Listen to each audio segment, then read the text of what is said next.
একটা সময় যে তোফায়েল আহমেদের পদচারণায় থরথর করে কাঁপত রাজনীতির ময়দান, সেই তোফায়েল আহমেদের আজ দিন কাটে নির্বাক ভাবলেশহীনভাবে।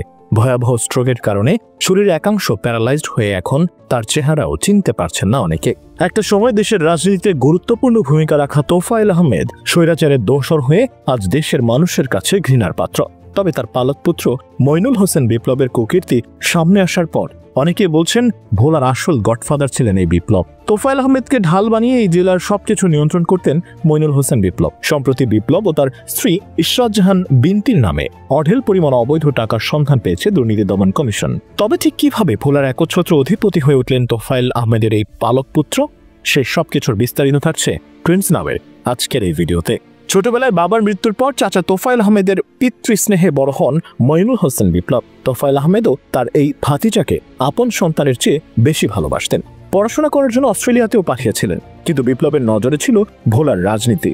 যুগান্তর পত্রিকার এক প্রতিবেদনে লেখা হয়, তোফায়েলের ক্ষমতার জোরে বেপরোয়া হয়ে ওঠা বিপ্লবকে করা হয় জেলা আওয়ামী লীগের সাধারণ সম্পাদক। ত্যাগী পরীক্ষিত নেতাদের বাদ দিয়ে বিপ্লবকে সাধারণ সম্পাদক করায় তখন অন্যান্য নেতাদের মধ্যে তীব্র ক্ষোভের সৃষ্টি হয়েছিল। তবে প্রভাবশালী নেতা তোফায়েলের ভয়ে মুখ খোলেননি কেউ। চাচা তথা পালক পিতার প্রভাবে বেপরোয়া বিপ্লব জেলা জুড়ে আতঙ্ক ছড়ানোর পাশাপাশি নিয়ন্ত্রণ করতে শুরু করেন সব সরকারি দপ্তরের ঠিকাদারি। বিভিন্ন উন্নয়ন প্রকল্পে চাঁদাবাজি সহ আরও নানা অনিয়ম দুর্নীতির অভিযোগ ওঠে তার বিরুদ্ধে।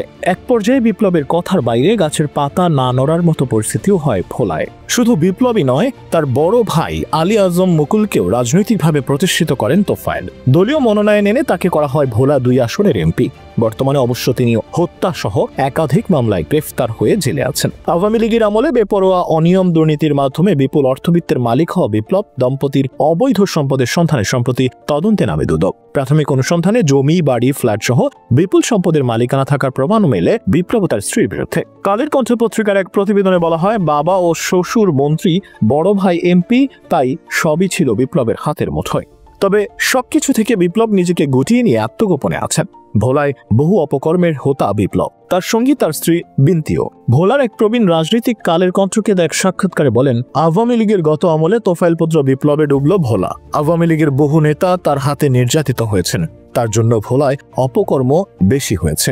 এর আগে মানব জীবন পত্রিকার এক প্রতিবেদনে লেখা হয়, ভয়াবহ স্ট্রোকের কারণে শরীরের একাংশ প্যারালাইজড হয়ে গেছে তোফায়েল আহমেদের। এর ফলে স্মৃতিভ্রষ্টতা তাকে আড়ষ্ট করে ফেলায় তিনি চেনা জানা জগতের কিছুই ঠাওর করতে পারছেন না।